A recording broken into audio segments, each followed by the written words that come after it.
हमारा आज पांचवा लेक्चर है सॉफ्टवेयर इंजीनियरिंग कंसेप्ट्स का। और आज के लेक्चर में हम जो टॉपिक्स डिस्कस करेंगे, हमने लास्ट लेक्चर्स में सॉफ्टवेयर सिस्टम्स को डिस्कस किया, उसकी एसेंशियल प्रॉपर्टीज़ को डिस्कस किया, उसके फैक्ट्स को डिस्कस किया। फिर हमने पिछले लेक्चर्स में सॉफ्टवेयर इंजीनियरिंग को डिस्कस किया, ठीक है, कि सॉफ्टवेयर इंजीनियरिंग क्या चीज़ है। Now in this lecture we will discuss the role of the software engineer in software process model and cost and quality issue। देखें जो सॉफ्टवेयर इंजीनियरिंग क्या चीज़ है, this is a process for developing the software system. तो इस process को जिस ने इम्प्लीमेंट करना है वो सॉफ्टवेयर इंजीनियर कहलाता है, ठीक है। सॉफ्टवेयर इंजीनियरिंग इटसेल्फ तो एक प्रोसेस का नाम है जिसको हमने देखा था कि उसके कुछ फीचर्स हैं उस प्रोसेस के, सिस्टमेटिक हो, डिसिप्लिन है, क्वांटिफाइबल हो। नाउ इस प्रोसेस को जो इम्प्लीमेंट करेगा वो होता है सॉफ्टवेयर इंजीनियर। तो देखते हैं कि व्हाट इज़ सॉफ्टवेयर इंजीनियर और उसकी क्या रोल्स रिस्पॉन्सिबिलिटीज़ हैं, उसने कैसे काम करना होगा। So the first of all software engineering की डिफिनीशन, सॉफ्टवेयर इंजीनियरिंग की डिफिनीशन हम क्या करेंगे कि software engineer is a person who applies the principles of software engineering, ठीक है, who applies the principles of software engineering। और सॉफ्टवेयर इंजीनियरिंग के प्रिंसिपल्स क्या थे वो हम पढ़ चुके हैं, ठीक है। सिस्टमेटिक हो, डिसिप्लिन हो, क्वांटिफाइबल हो और for the sake of development, maintenance और ऑपरेशन हो, ठीक है। ये उसके प्रिंसिपल्स थे। तो जो शख्स इन प्रिंसिपल्स को अप्लाई करेगा वो सॉफ्टवेयर इंजीनियर कहलाएगा। और अप्लाई करने का पर्पस भी उसका भी वही है जो सॉफ्टवेयर इंजीनियरिंग का पर्पस है, to the design, development, maintenance, testing and evaluation of the software that makes computer और other devices containing software works, ठीक है। तो नीड्स के तमाम फेजेस पे ये जो इंजीनियरिंग के प्रिंसिपल्स हैं उनको तमाम फेजेस पे, ये नहीं कि किसी एक फेज पे वो कहे कि अच्छा मैं तो इसको प्रॉपर सॉफ्टवेयर इंजीनियरिंग के कॉन्टेक्स्ट में करूँगा, उसके प्रिंसिपल्स के मुताबिक करूँगा, लेकिन जब वो दूसरे फेज पे जाए तो वहाँ पे फिर उस प्रोसेस को फॉलो ना करे। तमाम फेजेस पे उसने अप्लाई करना होगा। और वो फेजेस तो आपको पता है, स्पेसिफिकेशन और डिज़ाइन से एनालिसिस और डिज़ाइन से शुरू होते हैं और टेस्टिंग और एवल्यूएशन तक जाते हैं। तो जो सॉफ्टवेयर इंजीनियर होगा जिसका काम यह होगा कि सॉफ्टवेयर इंजीनियरिंग के प्रिंसिपल्स को अप्लाई करके सॉफ्टवेयर डेवलपमेंट करेगा, उसकी दो किस्म की रिस्पॉन्सिबिलिटीज़ हैं, ठीक है। और उन दो किस्म की रिस्पॉन्सिबिलिटीज़ को क्लासिफाई किया गया है। One is technical responsibility and the other one is non technical, या जिसको हम इथिकल रिस्पॉन्सिबिलिटीज़ कहते हैं।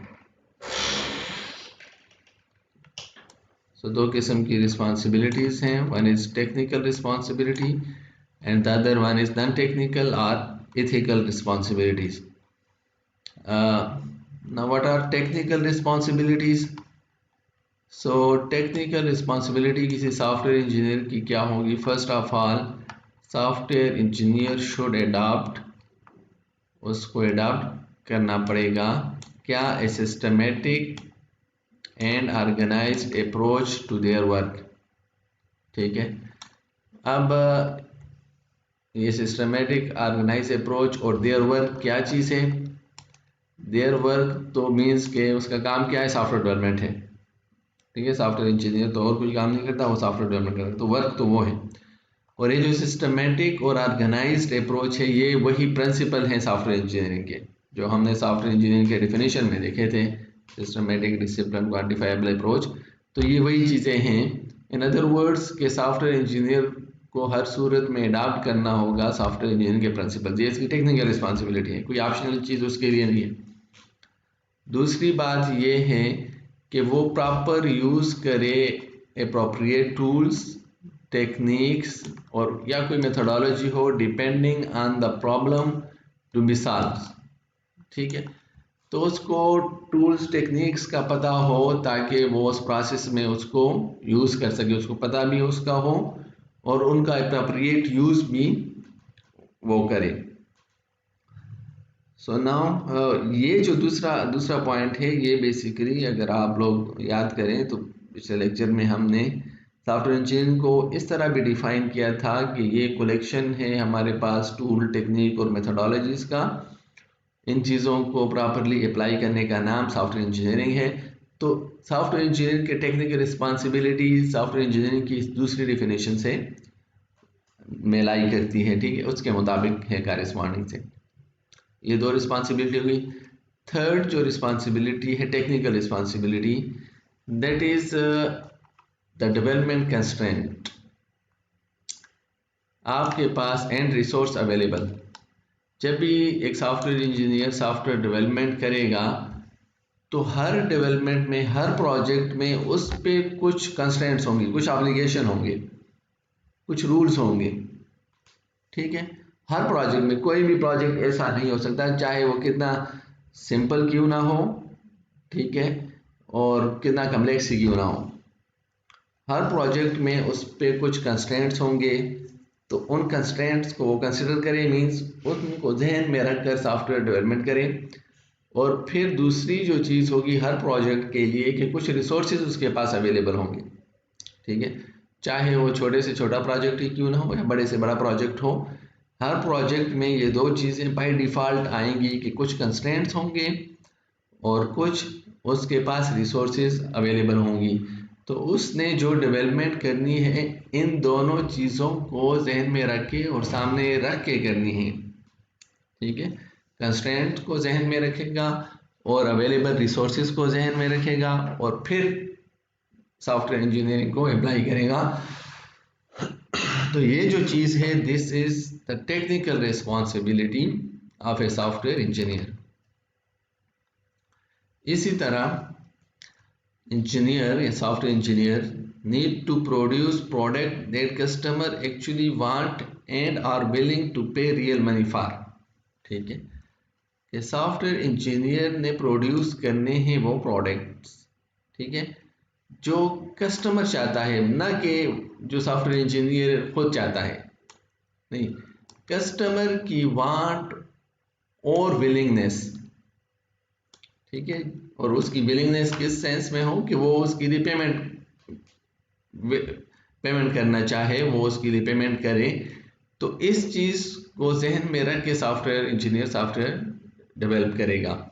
इसमें हमारे पास दो किस्म के प्रोडक्ट आते हैं, जनरलाइज प्रोडक्ट और कस्टमाइज प्रोडक्ट। देखिए, जनरलाइज, इन दोनों को आप लोगों को आइडिया होगा कि जनरलाइज प्रोडक्ट वो हैं जो ब्रॉड रेंज ऑफ यूज़र्स ने उसको यूज़ करना होता है, जिस तरह एक पावर पॉइंट है, एमएस ऑफिस है, या इस तरह की पॉइंट ऑफ सेल हो गया, कोई भी इस तरह के सॉफ्टवेयर हो गए जो एक ब्रॉडर कम्युनिटी यूज़ करती है और उनके लिए एग्जाम को जहन में रख के बनाया जाता है। तो जनरलाइज प्रोडक्ट में भी एक लार्ज रेंज को जहन में रख के बनाया जाता है। और कस्टमाइज में तो है ही है, ऑफ कोर्स कस्टमाइज तो मीन्स किसी कस्टम प्रोजेक्ट है, किसी इंडिविजुअल के लिए, वो आपको अपने पर्सनल रिक्वायरमेंट के लिए कुछ कहता है कि मेरे लिए एक सॉफ्टवेयर बनाएं। तो कस्टमाइज में तो 100% ये बात होगी, जनरलाइज में भी ये बात होगी कि सॉफ्टवेयर इंजीनियर ने वो चीज़ प्रोड्यूस करनी है, वो प्रोडक्ट बनाना है जो कस्टमर एक्चुअली चाहता है या willing to pay for that. फिर जो पांचवी बात है, considering listening to the customer as a prime importance. Listen करना, कस्टमर को ये बहुत इम्पोर्टेंट चीज़ है, ठीक है। स्पेशली जब आप किसी कस्टमर को लेमैन कंसिडर करें,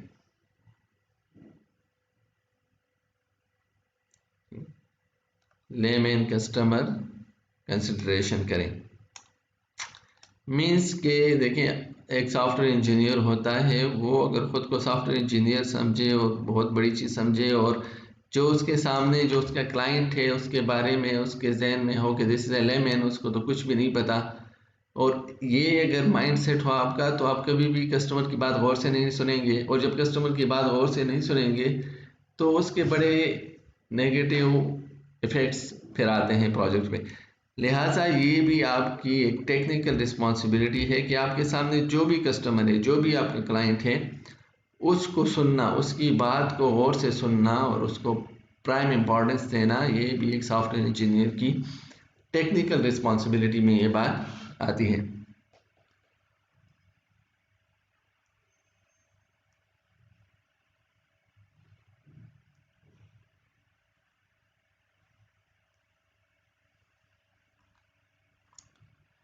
नाउ सेकंड रिस्पॉन्सिबिलिटीज, जो सेकंड रिस्पॉन्सिबिलिटी की टाइप है, दैट इज एथिकल रिस्पॉन्सिबिलिटीज, या हम इसको नॉन टेक्निकल रिस्पॉन्सिबिलिटीज भी कहते हैं।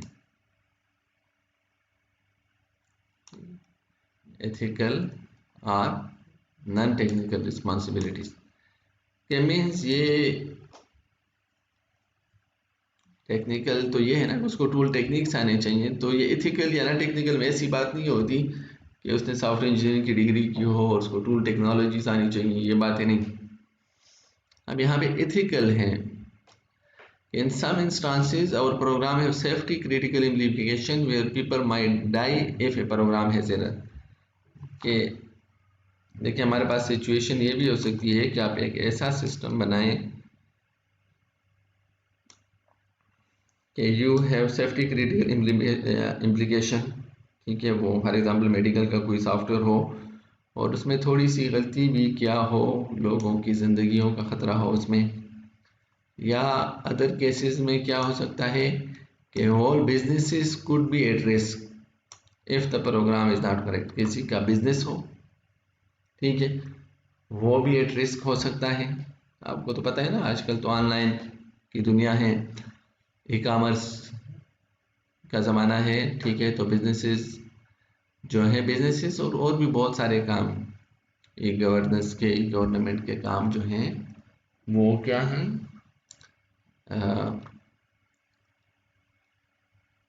ऑनलाइन है, मीन्स के सॉफ्टवेयर बेस्ड है। तो बिजनेस भी अगर सॉफ्टवेयर में प्रॉब्लम हो आपके प्रोग्राम में, तो आपका बिजनेस भी एट रिस्क होता है, और आपकी आपकी हेल्थ, आपकी मीन्स के लाइफ भी एट रिस्क हो सकती है।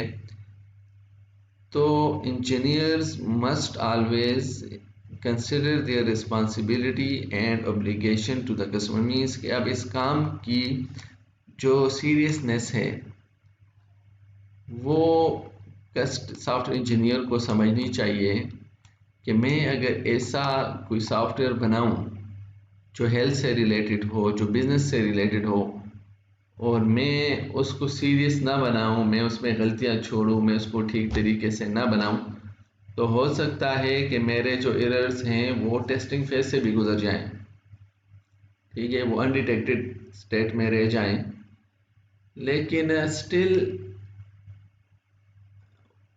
वो क्या होंगे, किसी की लाइफ के लिए ख़तरा बन सकते हैं, किसी के बिजनेस के लिए ख़तरा बन सकते हैं। तो इससे इस काम को आपने एक इथिकल बेसिस पे भी करना है, means not only the technical basis, ठीक है। और आपने जो तीन चीज़ों को कंसिडर करना है इस केस में, वो है confidentiality, resource misuse and competence. इन तीन चीज़ों को आपने आपने कंसिडर करना है। कॉन्फिडेंशियलिटी क्या है कि engineer should normally respect the confidentiality of their employ और client irrespective of whether or not a formal confidentiality agreement has been signed। ठीक है ना। आपने अगर कॉन्फिडेंशियल एग्रीमेंट साइन किया हो या नहीं किया हो, लेकिन आपने जो आपका क्लाइंट है या एम्प्लॉय है उसकी कॉन्फिडेंशियलिटी को क्या करना है जी, उसको रिस्पेक्ट देनी है, उसको इंश्योर करना है। ठीक है ना, वो तो आप पे ट्रस्ट कर रहा है ना, हर किस्म का सिस्टम वो आपसे बनाता है। तो जिस तरह एक पेशेंट एक डॉक्टर के पास जाता है और डॉक्टर को अपनी जो भी प्रॉब्लम है वो उसके साथ शेयर करता है, तो वहाँ पे भी पेशेंट और डॉक्टर का भी एक कॉन्फिडेंशियल रिलेशन होता है। अब डॉक्टर ऐसे तो नहीं करता कि बाहर निकल के लोगों को बताता है कि इसका ये मसला है, इसका वो मसला है। ठीक, इसी तरह सॉफ्टवेयर इंजीनियर ने भी क्लाइंट्स की जो बातें हैं, जो उसका ट्रस्ट है, उसको रिस्पेक्ट करना होता है, करना पड़ता है। अब देखें ये एथिकल क्यों है, देखें ये कोई ऐसी ऐसी चीज़ आपके पास नहीं है, कोई ऐसा टूल आपके पास नहीं है, ठीक है, कि आप कहें कि इस टूल के थ्रू हम ये चीज़ इंश्योर कर लेंगे। ये आपके एथिक्स हैं, ये आपके अपने मॉरल्स हैं। आप किसी का डेटा कॉन्फिडेंशियल रखते हैं या नहीं रखते, कोई एक्सटर्नल टूल, कोई एक्सटर्नल चीज़ आपके पास ऐसी आप पे ऐसी अप्लाई नहीं की जा सकती जो ये मेक श्योर करे। ठीक है, तो this is a very personal, very moral thing, very ethical thing. दूसरी जो चीज़ है दैट इज रिसोर्स मिसयूज।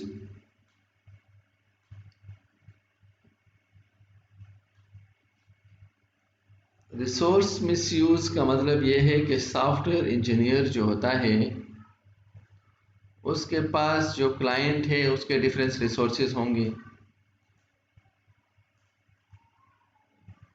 ठीक है, उनके मशीन्स होंगे, बाकी उनका फॉर एग्जांपल आज के दौर में data is a very big resource. ठीक है ना, आप देखिए ना, आप फेसबुक और आगे पीछे किसी पे लॉग इन करते हैं तो वो आपकी जस्ट वो रजिस्ट्रेशन इन्फॉर्मेशन जो होती है वो उनके पास होती है, और समटाइम्स वो आपको मैसेज करते हैं कि हम ये किसी के साथ शेयर नहीं करेंगे। ठीक है, तो आज के दौर में और समटाइम्स शेयर करते भी हैं। देखें आपको मैसेजेस आते होंगे, आपके सेल फोन पे किसी प्रमोशन मैसेजेस आते होंगे, तो आपने तो उन लोगों को अपना नंबर नहीं दिया होता, तो वो किसी न किसी डायरेक्टरी से रब्ता करके आपके नंबर वहाँ से गेट करते हैं और फिर आपको प्रमोशन मैसेजेस करते रहते हैं। तो आज के दौर में डेटा भी एक बहुत बड़ा रिसोर्स है, इसको आप मिसयूज़ भी कर सकते हैं। ठीक है, पॉजिटिव यूज़ भी कर सकते हैं, नेगेटिव यूज़ भी उसका कर सकते हैं। या आप क्लाइंट के एनवायरनमेंट में जाते हैं तो उसकी बहुत सारी चीज़ें, उसके ऑर्गेनाइजेशन की बहुत सारी चीज़ें आपके कंट्रोल में होती हैं, उनको आप तक आपकी एक्सेस होती है। ठीक है, तो वो किसी भी तरीके से मिसयूज़ हो सकती हैं। अगेन ये भी, इस पे भी चेक रखना एक मुश्किल काम है। आप किसी का डेटा चोरी नहीं करेंगे, उसको मिसयूज़ नहीं करेंगे। ठीक है, तो इस पे कोई ऑटोमेटेड तरीके से चेक रखना बहुत मुश्किल है। ये भी एक इखलाकी जिम्मेदारी के कंटेक्स्ट में ही बात आती है, एथिकल रिस्पॉन्सिबिलिटी के सेंस में बात आती है कि आप किसी चीज़ को मिसयूज़ ना करें, किसी भी रिसोर्स को। और ये जो रिसोर्स मिसयूज़ है वो रेंज करता है वेरी सिंपल ट्रिवियल चीज़ों से एक्सट्रीमली सीरियस चीज़ों पे। Third point is competence. So competence क्या है कि engineer should not miss interpret their level of competence. कि हर टीम का, हर सॉफ्टवेयर टीम का और हर सॉफ्टवेयर इंजीनियर का एक कॉम्पिटेंस लेवल होता है। तो और उस कॉन्फिडेंस लेवल के अंदर कॉम्पिटेंस लेवल के अंदर अंदर ही वो कोई काम कर सकते हैं। तो वो कोई ऐसी कमिटमेंट ना करें, ऐसे काम को ना अंडरटेक करें जो उनके कॉम्पिटेंस लेवल से अबव हो। ठीक है, सर आप लोग स्टूडेंट हैं, आपको कोई असाइनमेंट दी जाए तो वो तो आपकी कैपेसिटी में है, लेकिन अगर आपको कोई प्रोफेशनल सॉफ्टवेयर बनाने का कहें तो राइट नाउ आपकी वो कैपेसिटी नहीं है, और आप कहें नहीं ठीक है मैंने तो कोर्स किया हुआ है, जावा का भी किया हुआ है, सी का भी किया हुआ है और वो, और मैं कर लूँगा। तो ये बेसिकली आप मिस इंटरप्रेट कर रहे हैं अपने लेवल ऑफ कॉम्पिटेंस को। सो वो not knowingly accept work which is beyond their competence, क्योंकि जो आपके क्लाइंट है उसको तो शायद ना पता हो कि आपका कॉम्पिटेंस लेवल क्या है, लेकिन आपको और आपकी टीम को इटसेल्फ पता होता है कि हमारा कॉम्पिटेंस लेवल क्या है। तो उसको जहन में रख के आपने ये काम, ये भी again this is an ethical responsibility, ठीक है। इसमें भी ऐसा कोई टेक्निकल ऑटोमेटेड कोई ऐसी चीज़ नहीं हो सकती जो आपके कॉम्पिटेंस को चेक करे। एक क्लाइंट बेचारा आपके कॉम्पिटेंस को क्या चेक करेगा, वो तो आपकी अपनी अपनी चीज़ है, ठीक है। आपको खुद पता होता है कि हम ये मैं या मेरी टीम ये काम कर सकती है या कि नहीं कर सकती, ठीक है। तो अगर आपने उसको भी गलत एक ऐसा प्रोजेक्ट अंडरटेक कर लिया जो लेटर ऑन नहीं किया, तो अपना भी नुकसान है और क्लाइंट का भी नुकसान होता है। तो ये जो रिस्पॉन्सिबिलिटीज़ हैं ये इथिकल रिस्पॉन्सिबिलिटीज़ हैं, ठीक है। और हम देखते हैं अभी अगर हम इनको मुआवजा करें टेक्निकल और इथिकल रिस्पॉन्सिबिलिटी का, तो जिस तरह technical responsibilities have weightage have importance, ठीक है। तो इसी तरह एथिकल रिस्पॉन्सिबिलिटी भी ऑलमोस्ट उतनी ही वेटेज रखती है, उतनी ही इम्पोर्टेंस रखती है। देखिए अगर आप बहुत अच्छे सॉफ्टवेयर इंजीनियर्स हैं या आपके पास बहुत अच्छी सॉफ्टवेयर इंजीनियर सॉफ्टवेयर डेवलपर की टीम्स हैं, but you have the issue of confidentiality, आप कॉन्फिडेंशियलिटी ना रखें, आप रिसोर्स को मिसयूज़ करें, तो उससे भी बहुत प्रॉब्लम्स क्रिएट होंगे। एक तो ये है ना कि आपकी चले वो टेक्निकल ही नहीं है, आप वो तो अपनी जगह पे है, लेकिन अगर आप इथिकल भी नहीं है फिर भी बहुत बड़ा मसला है।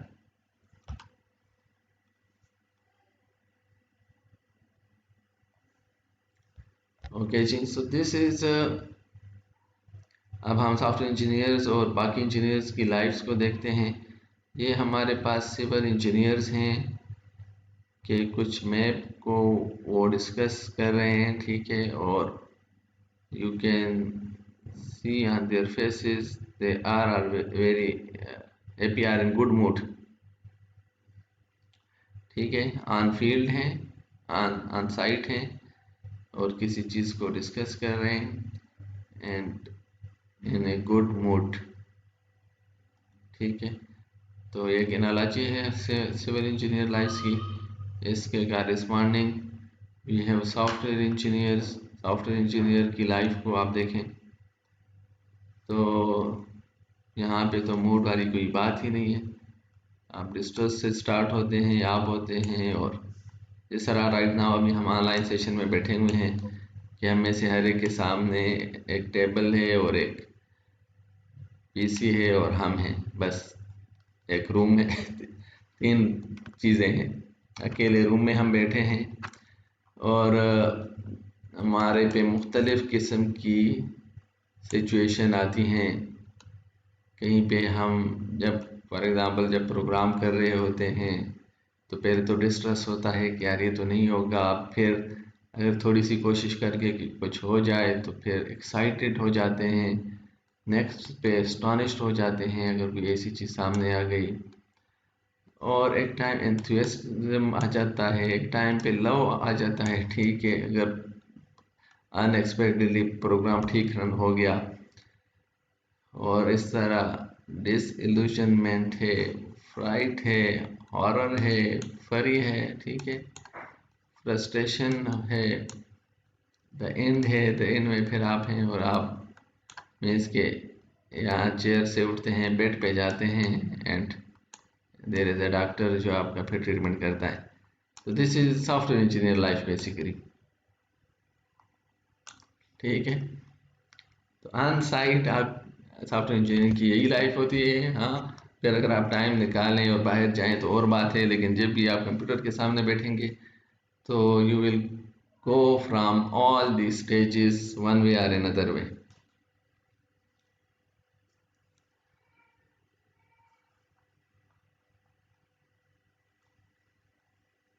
Okay, next we have software process model.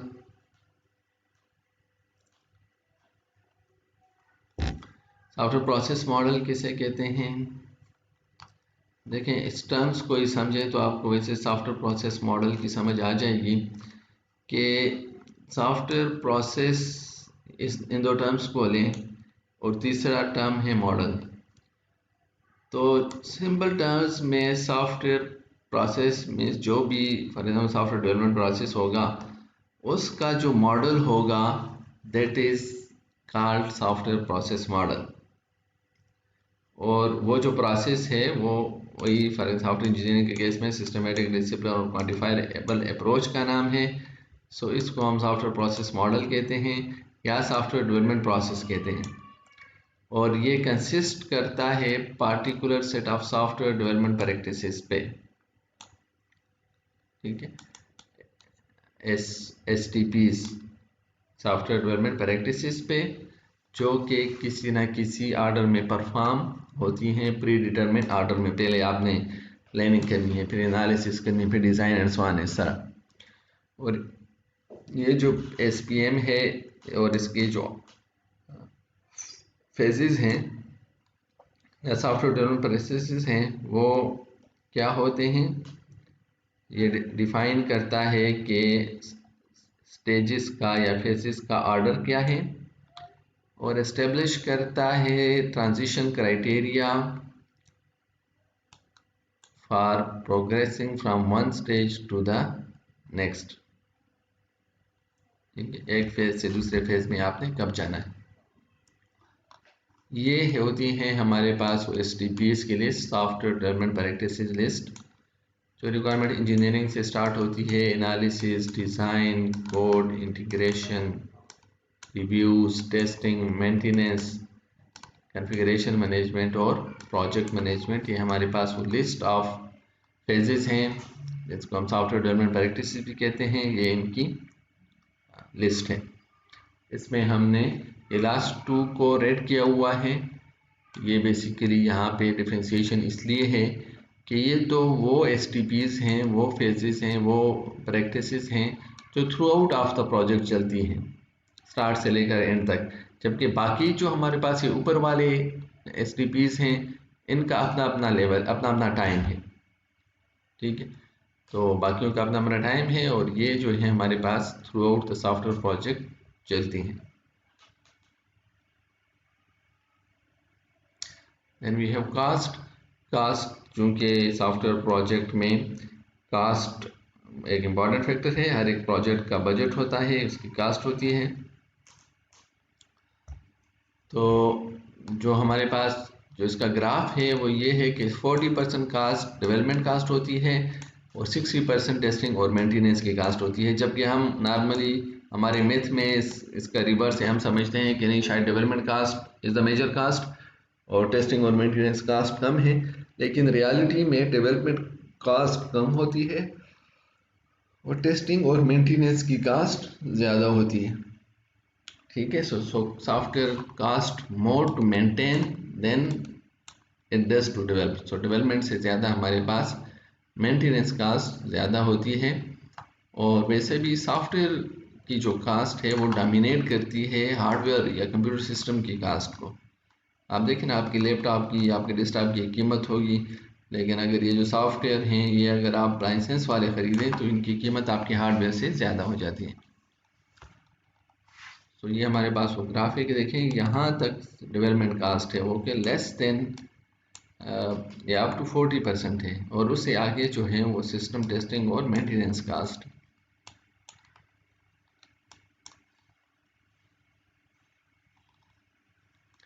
और this is the graph cost of bug. ठीक है, कि एक बग किस तरह उसकी कास्ट बढ़ती है। देखिए ये हमारे पास एक बग भी है और हम कहते हैं कि ये एनालिसिस के फेज पे है और अनडिटेक्टेड रह जाता है। तो एक्स एक्सिस पे हमारे पास फेजेस हैं और वाई एक्सिस पे हमारे पास कास्ट है। तो लेट से एक बग बी है, वो एनालिसिस फेज पे इंट्रोड्यूस हुई, कोई गलती हो गई, कोई एनालिसिस गलत हो गई, उस वक्त अगर ये डिटेक्ट हो जाए तो इसकी कास्ट यहाँ पे होगी, ठीक है। और यही जब इम्प्लीमेंटेशन फेज पे डिटेक्ट होती है तो इसकी उस वही सेम बग की कास्ट बढ़ जाती है। आगे जितना ज़्यादा जाएंगे टेस्टिंग पे तो फर्दर इसकी कास्ट बढ़ेगी, ठीक। तो कोई बग जितना अर्ली डिटेक्ट होगा उसकी कास्ट उतनी कम होगी, और जितना देर से डिटेक्ट होगा उतनी ही उसकी कास्ट बढ़ती जाएगी।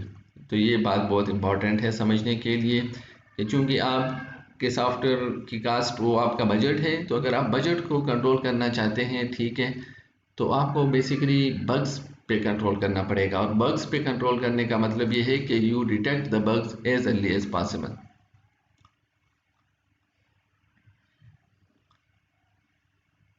कास्ट ऑफ क्वालिटी, और जो हैं ये जो बग्स हैं ये तो डायरेक्टली क्वालिटी से रिलेटेड हैं।